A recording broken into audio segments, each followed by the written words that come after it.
राम राम दोस्तों बात करते हैं राहु की। पहले बात करते हैं कि फिर राहु होता क्या है। किसी की महादशा चलने वाली होती है, कोई बता देता है, आम आदमी को तो पता नहीं कि राहु होता क्या है, तो व्यक्ति थोड़ा सा विचलित हो जाता है।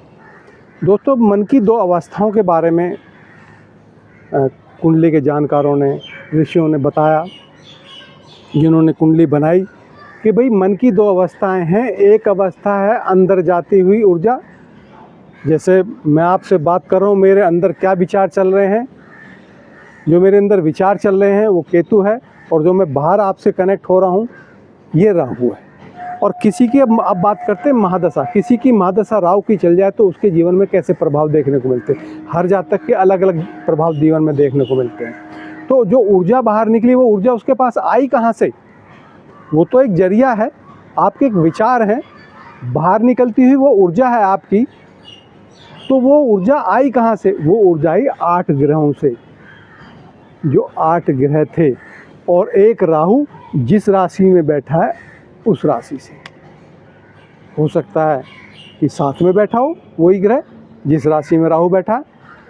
जो राहु है वो जो है कन्या राशि में, मिथुन राशि में और वृषभ राशि में बड़ा अच्छा उसको कंफर्ट महसूस होता है। राहु की एक कहानी है जिसमें वो बताई गई है हमारे ग्रंथों में, जिसमें वो अमृतपान कर लेता है। तो कहने का मतलब ये हो कि उसे अपनी चीज़ों को प्राप्त कर, अगर उसके प्रति को षड्यंत्र रचा जा रहा है तो वो अपनी चीज़ को प्राप्त करने के लिए कुछ भी कर सकता है। भेष बदला बेरुपया की तरह, उसको शंका हो गई। ये राहु की आदत है, हमेशा राहु को शंका होती है। जब ये एनर्जी चलती है तो जातक के अंदर शंका पैदा हो जाती है, सतर्क हो जाता है, उसे दिखने लग जाता है। अगर अच्छा राहु होता है कि कौन मेरे प्रति कैसा षड्यंत्र कर रहा है, इसके प्रति वो हमेशा सतर्क हो जाता है। तो जो बाहर निकलती ऊर्जा है, शरीर में ऊर्जा कैसी बन रही है, उसी ऊर्जा को राहु बाहर निकालेगा। दोस्तों, ऐसा मैंने महसूस किया है। मैं सही हूँ या गलत हूँ ये आपके ऊपर है, लेकिन मैं ये सोचता हूँ जो 8 ग्रह और 12 खाने जो एनर्जी दे रहे हैं उन्हीं को तो राहु बाहर निकाल रहा है। अगर आपके जो ग्रह कुंडली में बैठे हैं, अच्छी पोजीशन पे बैठे हैं, कंफर्ट में है ग्रह, जितने ज़्यादा कंफर्टेबल पोजीशन में ग्रह, अच्छे खानों में ग्रह बैठे होंगे, उतनी तो अच्छी ऊर्जा बाहर निकालेगा राहु। राहु के पास अपनी को पीछे ऊर्जा थोड़ी बची हुई है।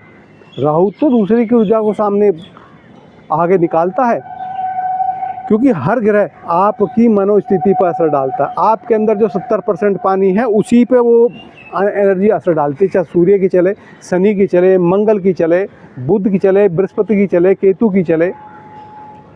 तो ये एनर्जियाँ कैसी हैं? अब उदाहरण के तौर पे आपका गुरु कैसा है? गुरु विवेक का कारक है। अगर अच्छा है तो राहु विवेकवान, जो एनर्जी है वो विवेकमान, उसमें विवेक होगा उस एनर्जी के अंदर।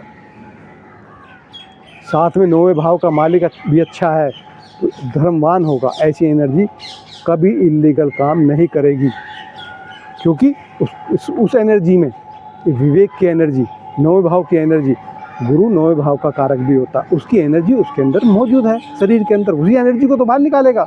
ऐसी कर्म की एनर्जी, शनि कैसा है आपका, जैसा शनि होगा वैसी तो राहु उस एनर्जी को बाहर निकालेगा, उस एक्शन को वैसी तो व्यक्त करेगा। 10वें भाव का मालिक कैसा, 10वें भाव का खाना कैसा है?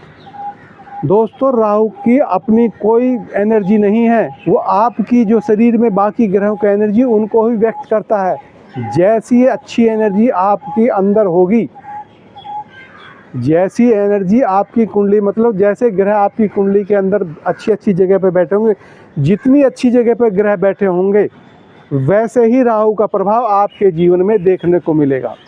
अगर ग्रह अच्छे बैठे हैं, गुरु बली है, आप विवेकवान हो, शनि अच्छा है, आप कर्मशील हो, बुध अच्छा, आप बुद्धि के बली हो, सूर्य अच्छा, आपके अंदर स्वाभिमान है, आप क्रिएटिव हो, शुक्र अच्छा है तो आप खूबसूरती को पसंद करने वाले, लग्जरी को पसंद करने वाले, और कोई ना कोई आपके अंदर गिफ्ट होगा कुदरत का दिया हुआ। अगर आपका शुक्र अच्छा है, क्रिएशन, कुछ खूबसूरत आर्ट होगी आपके अंदर।